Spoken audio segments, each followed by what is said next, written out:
এই পৃথিবীতে বেঁচে থাকতে হলে আপনাকে শুধু একটা দক্ষতা নিয়েই বসে থাকলে হবে না, আপনার ওই দক্ষতার সাথে আরো কিছু টেকনিক প্রয়োগ করতে হবে। তবেই না এই পৃথিবী, এই সমাজের মানুষের সাথে তাল মিলিয়ে আপনিও বাঁচতে পারবেন। আসসালামু আলাইকুম প্রিয় ভিউয়ার্স, আশা করি সবাই ভালো আছেন। মহান আল্লাহ তাআলার অশেষ রহমতে আমিও অনেক ভালো আছি। আবারও আজকে আপনাদের মাঝে নতুন একটা ভিডিও নিয়ে হাজির হলাম। তো আজকের ভিডিও যে টপিকসটা আমি রেখেছি সেটা হলো টেইলার্সের কাজ বেশি, অর্ডারই পাওয়ার কৌশল। প্রিয় আপুরা, আপনারা যারা টেইলার্সের কাজ পারেন এবং কাজ পারার সত্ত্বেও অনেকেই আছে বসে থাকেন, তাদের উদ্দেশ্যে আজকের এই ভিডিওটা। এই তো কেবল যে দেখলেন যে আমি কিছু টাকা দেখালাম, ওই মুহূর্তেই কিন্তু আমার একটা কাস্টমার এসে আমার টাকাগুলো দিয়ে গিয়েছে আর কি।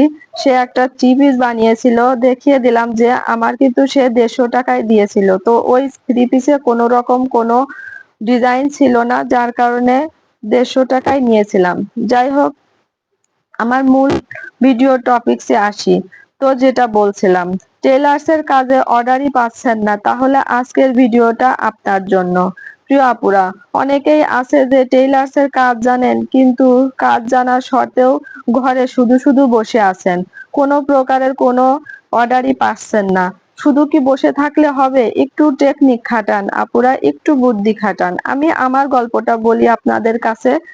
সেটা হলো, আমি যে টেইলার্সের কাজ করতাম, তো তখন আমি যে কাজ পেতাম না তা না, অল্প কিছু কাজ পেতাম, তাতে কিন্তু আমার ভালো লাগতো না। আমি যে কাজ ভালো জানতাম না তাও কিন্তু না। আমার শুধু মনে হতো যে এই কয়টা কাজ আসবে কেন, এইখানে তো আমার আরো বেশি কাজ আসার কথা। তো আমি তখন ভাবলাম যে আচ্ছা ঠিক আছে, দেখি তো কিছু কাপড় উঠায় দেখি। কারণ আমি গ্রামে বাস করি, গ্রামের মানুষেরা যে বাজারে যে কাপড় আনতে হয়, আর কাপড় এনে কিন্তু তাদের যে পরিচিত মানুষ আছে তাদের কাছেই কিন্তু কাপড়গুলো বানাতে দেয়। তো যাই হোক, কথা সেই কাজ। আমি কিছুদিনের মধ্যে কিছু টাকা আমার কাছে ছিল, টেইলার্সের কাজেরই টাকা। আপুরা, একটা কথা কথা নোটিস করেন, সেটা হচ্ছে আমি যে কাপড়গুলো উঠিয়েছি, এই কাপড়ের মধ্যে কিন্তু কারো থেকে আমি একটা টাকাও ধার কিংবা এমনিতে নেইনি। আমার যে কাজ, আমি যে টেইলার্সের কাজ করি, সেই টেইলার্সের কাজ থেকে কাজ করেই কিন্তু আমি টাকা গুছিয়ে 5,000 টাকার কাপড় এনেছিলাম। তো ওই কাপড়গুলো আনার পরে কিন্তু আমার যে টেইলার্সের কাজ, ওটা কিন্তু অধিক মাত্রায় বেড়ে গেল। কারণ কি জানেন আপুরা? কারণ আমার কাছ থেকে যে কাপড়গুলো আমার কাস্টমাররা নিত, তো সেগুলো কিন্তু আমার কাছেই বানাতে দিত। তারা যদি অন্য কারো কাছে নিয়মিত কাজ করাতো, মানে তাদের পোশাকগুলো বানাতো, তবুও কিন্তু আমার কাছে যখন আসতো তখন কিন্তু চক্ষু লজ্জা হোক আর যেভাবেই হোক আমার কাছেই কাজ দিয়ে যেত। আর এভাবেই কিন্তু তারা আমার নিয়মিত কাস্টমার হয়ে যেত। আমি চক্ষু লজ্জা এই জন্য বললাম যে আমার কাছ থেকে যে কাপড় নিবে, তারপরে কাপড়গুলো নিয়ে যে আবার অন্য কারো কাছে বানাতে দেবে, আসলে এটা দেখতে কেমন দেখা যায়। কারণ আমিও তো টেলার্সের কাজ জানি। এখন আমি টেলার্সের কাজ জানা সত্ত্বেও তারা যে অন্য কারো কাছে নিয়ে যে কাপড়টা দেবে, এটা আসলে চক্ষু লজ্জারই একটা বিষয়। কারণ আমার যে পাড়া প্রতিবেশী, তারাই তো আমার কাস্টমার, যার কারণে আমার কাছেই বানাতে দিয়ে যেত। তো এভাবেই কিন্তু আমার যে রেগুলার কাস্টমার, সেই রেগুলার কাস্টমার হয়ে গিয়েছিল। তো আলহামদুলিল্লাহ, এখন আমি যে কাপড় কাটছি, এই কাপড়গুলো কিন্তু আমার এক কাস্টমার এসে আমার কাছে 2টা থ্রি পিস গজ কাপড়ের আর কি আমার কাছে এসে বানাতে দিয়ে গিয়েছে।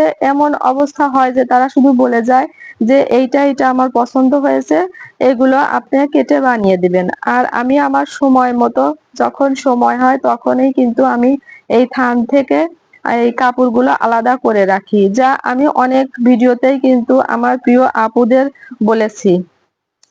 তো যাই হোক, আমি কয়েকটি ভিডিও দিয়েছি, তো সেই ভিডিও এই কথাগুলো বলা হয়নি, আজকে বলে নেই।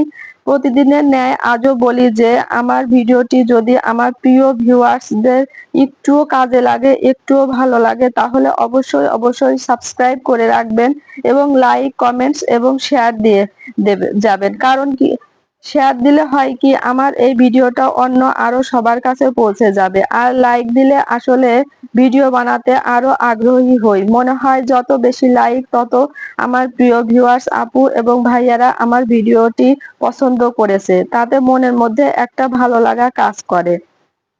এবার আরেকটা কথা, যে কাপড়ের ব্যবসা করলে কিন্তু আরেকটা বিষয় হয়, সেটা হচ্ছে আপনি যে কাপড়ের ব্যবসাটা করছেন এই কাপড়ের থেকেও কিন্তু আপনি কিছু টাকা লাভ করতে পারছেন। আবার কাপড় থেকে তো লাভ আসছে আসছে, আবার টেইলার্সের যে কাজটা সেটা থেকেও কিন্তু আপনার টাকা আসছে। প্রিয় আপুরা, আমি যে টেইলার্সের কাজ করি সেই টাকা কিন্তু আমি আলাদা করে রাখি, ওই টাকা আর আমার এই কাপড়ের ব্যবসার টাকা কিন্তু একসাথে রাখি না। কারণ ওই টাকা আলাদা করে রাখি এই জন্য, ওই টাকাগুলো আমি জমাই, টেলার্সের টাকা আর কি।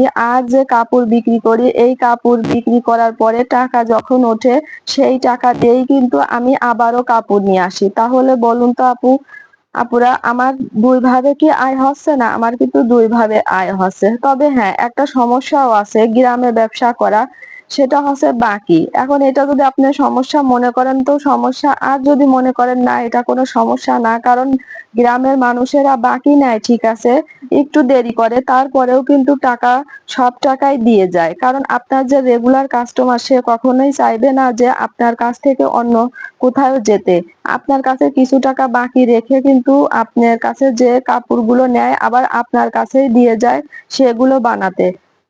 এই অবস্থা হয় কি আপনার যে কাপড়গুলো সেই কাপড়গুলো থেকেও টাকা আসছে, আবার টেইলার্সের কাজ করছেন সেটা থেকেও টাকা আসছে। তবে হ্যাঁ, ধৈর্য ধরতে হবে আপুরা, ধৈর্য না ধরলে কিন্তু কোনো কিছুই হয় না, ধৈর্যই সকল কিছুর মূল। যাই হোক, এখানে যে আমি সালোয়ারটা কাটছি এটা কিন্তু আবার আমার কাস্টমাইজ, যে কাস্টমার আমার এই সালোয়ার মানে একটা থ্রি পিস দিয়ে গিয়েছিল আর কি, আজকেই দিয়ে গিয়েছিল, সেটাই আমি কাটছি। হ্যাঁ প্রিয় আপুরা, শুধু যে আমার কাপড় আমার কাছ থেকে নিয়ে আমার কাছে বানাতে দেয় তা না, বাইরে থেকেও কিন্তু অনেকেই এই থ্রি পিস কিংবা যে ড্রেস গুলো সেগুলো বানানোর জন্য আমার কাছে দিয়ে যায়। তো বলুন তো আমার তাহলে দুই ভাবে কি, দুই দিক থেকে দুই ভাবেই কি অর্ডার আসছে না?